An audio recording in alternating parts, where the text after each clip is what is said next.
Right. So how was that little start? That was good. Yeah. I like it. Yeah. Yeah. Mm-hmm.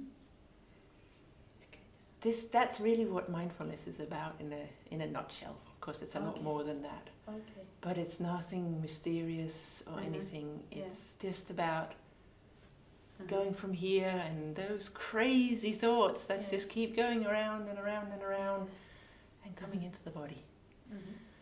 And sometimes you'll find something and it doesn't calm us down, you just go, whoa, and then you say, okay, that's what's happening with me right now. And you're starting to recognize all these patterns and all these things that's happening inside. But I'll go back to that in a minute and talk more about what is mindfulness. First, just a brief introduction to me. So I'm Danish, as we heard before.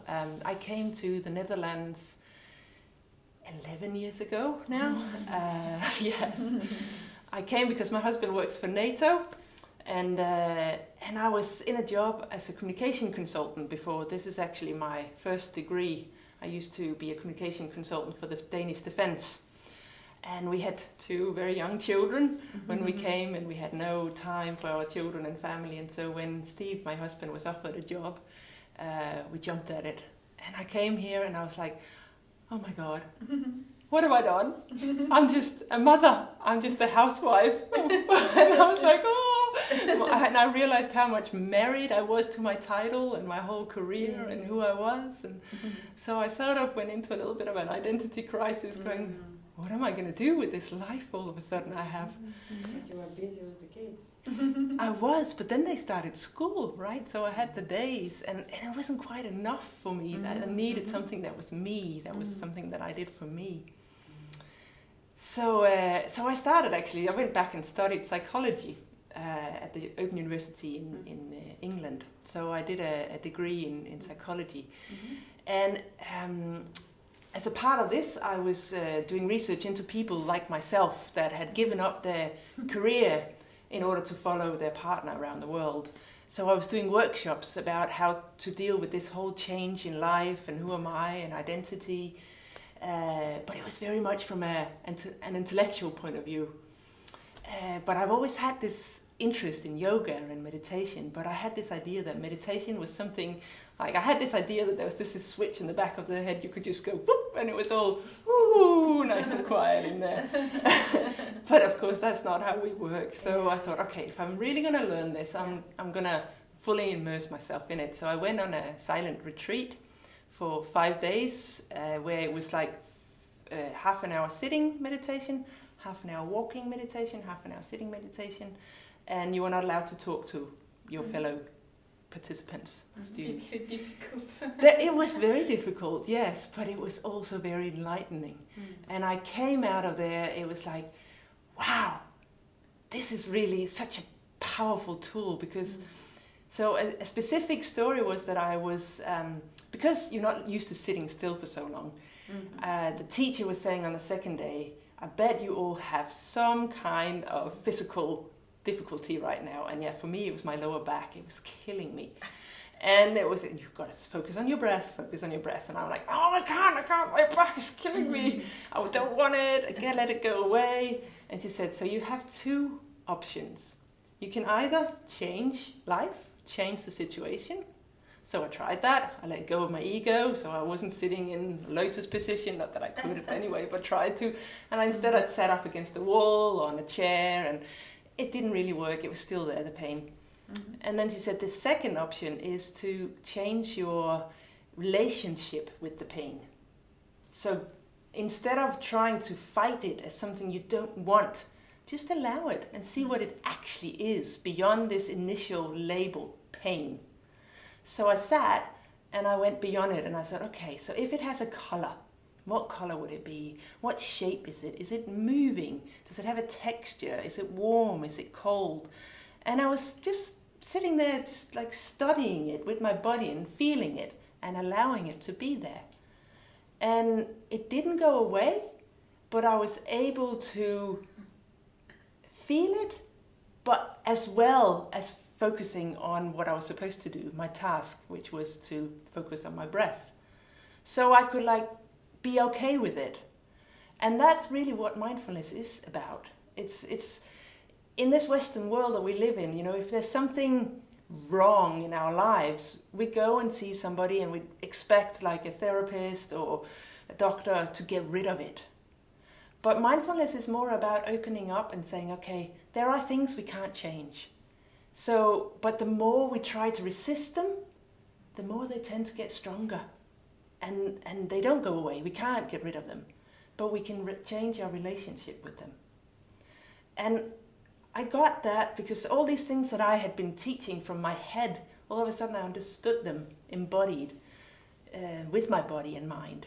And so I thought, this is something I got to do more of. So I went and started the whole thing and studied to become an MBSR trainer. And that's where I am today. Mm-hmm. So I've been teaching quite a lot of private courses and also in companies to do this. Because no matter what your difficulties are in life, people take so many different things away from here. And usually people come to me in the first session and I ask them, why are you here? What are you hoping to get out of it?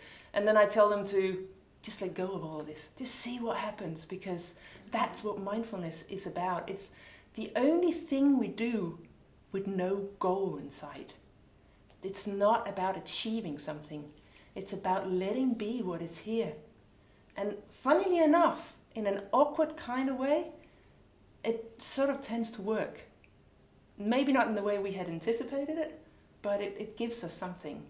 And it's a hard thing to do, because that's how we trained and that's what our minds has evolved.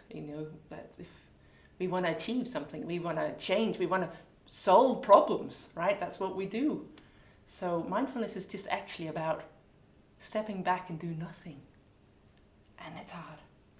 Yeah. So, mindfulness, if we were to define it, there are lots of definitions out there for it. I would say, if you were to say very briefly, it's just awareness. That's really what it is.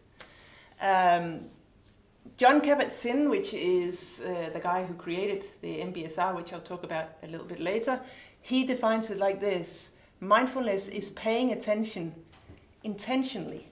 So it's not the same as flow, for instance, where you just feel because you're in the moment. Like, let's say you're really good at basketball and you're playing a basketball game. You're not thinking about what you're doing, you're just doing it.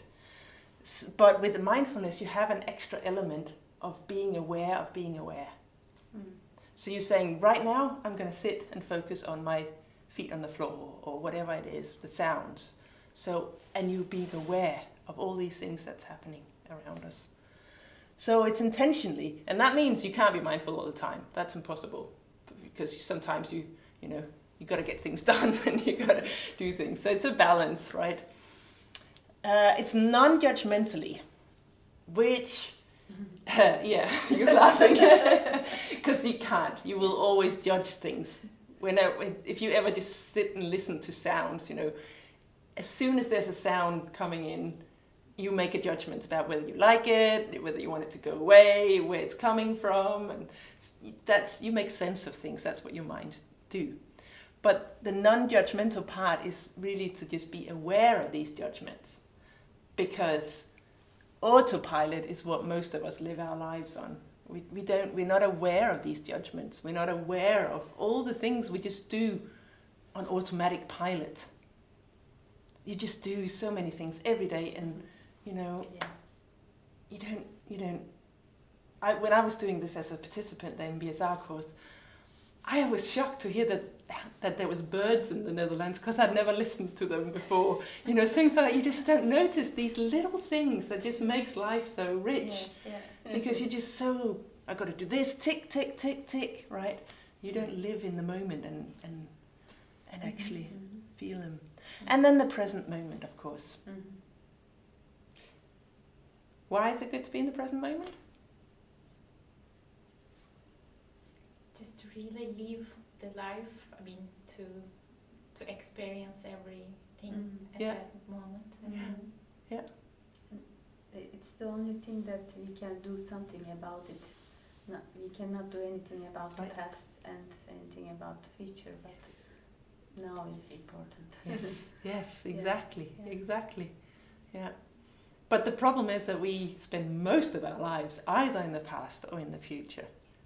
And they've actually done research. They did a Harvard research that says it all, where they got people, they send them messages on their phone at random times during the day, and they got them to say, what are you doing now? Where's your mind? And then you had to rate your level of happiness. And whenever you found yourself mentally somewhere else to doing what you were supposed to do, that was when you were the least happy. But if you were actually in the moment doing whatever it was, even if it was cleaning the toilet, you were more happy because you were in the moment. So usually, and you can, whenever things are rough and you're worrying about the future and all the things that's happening in the media and the coronavirus and stuff, if you can bring your awareness right now and say, okay, right now I'm actually feeling okay. My legs can feel them, I can feel the floor, I can breathe, it's actually right now I'm okay.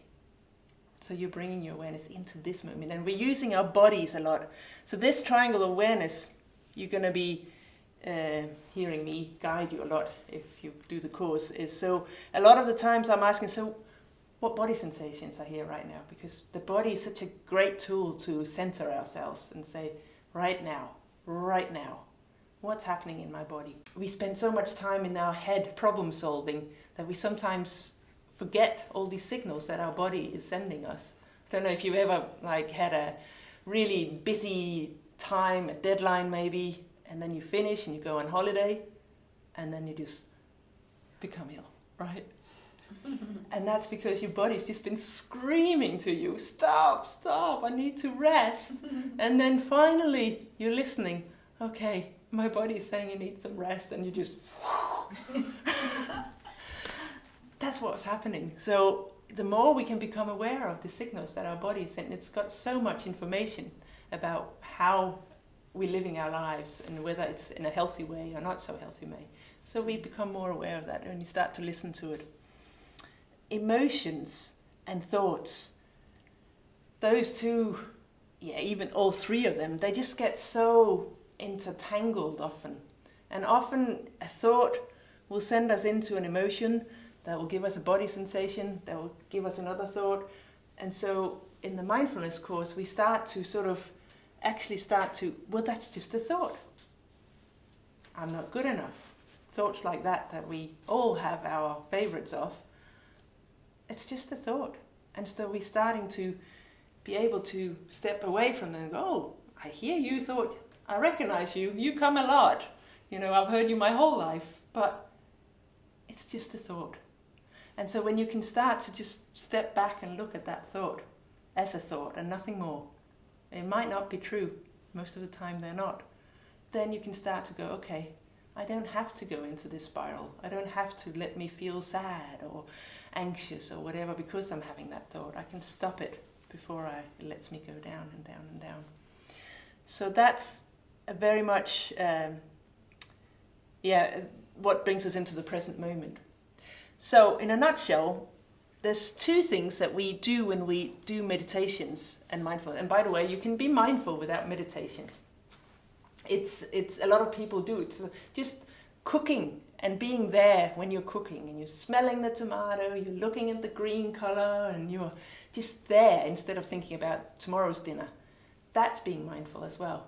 So you don't have to meditate, but we're meditating in the MBSR because the more you take time out and sit on a mat and just notice, the more that tends to spill into your everyday life.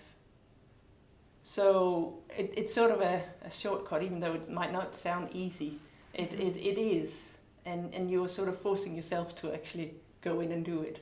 And training your brain. Exactly, exactly. Yeah. So what we do in a typical meditation is starting off with the focus, because we have actually trained our brains. We are not as good as concentrating as our forefathers were, because we have this phone and everything is constantly distracting us. So we think that everything is important. Our brain has been trained to take everything in all the time. So we're actually not very good at focusing and staying in the same task. There was a time where all job ads said you have to multitask and keep all the balls in the air at the same time and stuff. Now we know it's actually physically impossible for us to multitask.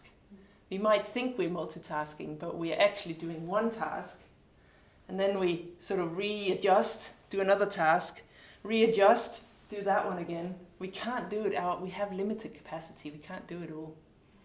So, and that's actually not very efficient. So the more we're able to focus and say, right, I'm going to finish this job now before I go and do this one, the more efficient we become. But it's taking time. It's training the brain. We are physically, so they've done brain scans of people who is doing mindfulness, and their brains change physically. So the grey matter becomes much thicker and denser in the areas that has to do with emotional regulation, for instance. The amygdala, and I'll show this what I mean by the amygdala in a minute, actually shrinks. So we're able to see things in a bigger perspective and become much more aware. So we physically go in and change it. What I mean by the amygdala changing is because, roughly speaking, you can say that our brain has evolved in 3 stages. Of course, this is a much more complicated in real life, but this gives a good image of it. And you could, if I can use my hand here, that's actually better. This is my brain, and you can imagine that this is the brain stem coming up here, down here. So there's a signal coming up here. Maybe I've heard rustling in the bushes. So now that's a signal to my brain to go into fight flight. I gotta get ready to run away from this danger that's here. And the first thing this signal meets in my brain is the amygdala. And the amygdala is part of the very primitive part of the brain that's keeping us safe. So it's like an alarm system that goes, woo, woo, woo, get ready to run or fight or whatever. But the next thing the signal meets is the mammalian brain. So it's a little later evolved brain, part of the brain. And that's where all our emotion sits. So this is also where we hear these thoughts, you're not good enough, or you're bad at math, or whatever we've heard our parents tell us, or society, we're not good enough, or you should be more clever, you should be prettier, you should be skinnier, all these things. And in here, the way that we have coped with them, they sit in there as a habit. So if we thought, right, it helps to eat cake whenever we feel sad, that's what we would go to. So those things is like the nature-nurture, much more complicated in real life. They sit in here, and that's how we react to things when we're on autopilot. Both because of the way that we grew up, but also the way that our brain has evolved. But the latest part of the brain is the thing that sits here, the prefrontal cortex that sits up here. And that's where we're able to see things in a bigger perspective. So we are able to say, right, if I do this might be happening. Maybe so you say, okay, I can feel that I'm going into this panic mode. I can feel that I get aggressive if that's my pattern. But I can just maybe do something else, count to 10, something. So that part of my brain, if I just allow that signal to go up here, give myself space, I can respond in a different way. So mindfulness is teaching us about these habits we have, and that gives us freedom to say, right, can I respond in a different way? So we're focusing in order to become aware. Awareness is meditation, is mindfulness. But we do that all the time. So the more we are aware, the more we're able to focus. The more we focus, the more we become more aware. So it's like a thing we do when we meditate. So the focus is things like going into the body. So we're choosing an anchor. And in the 8 weeks, we're choosing different things. So in the beginning, it's about getting the focus, training the focus. So it will be on the breath, or it will be on the feet on the floor. It will be sounds. So really having something to, every time the brain goes off, we're bringing it back to our chosen anchor. And it goes off again, and we go back. And the more we do this, the more we become better at bringing it back quicker whenever we go off, so we don't sit for 5 minutes and we've been on a nice daydream somewhere. We can say, right, because we intentionally saying, right now, we're practicing mindfulness, so I'm bringing it back to my breath. So that's mindfulness. It's not just sitting there and switching off. It's actually a million times going back and forth and back and forth and back and forth. And as we're doing that, we become more aware about all our habits. And so we can change it. So that's why mindfulness is not something that we can grasp with our heads alone. It is something that we have to practice a lot. It is... our brains are fantastically plastic. Sophia's brain is a lot more plastic than ours, unfortunately, but we can still change our brains. So, yeah.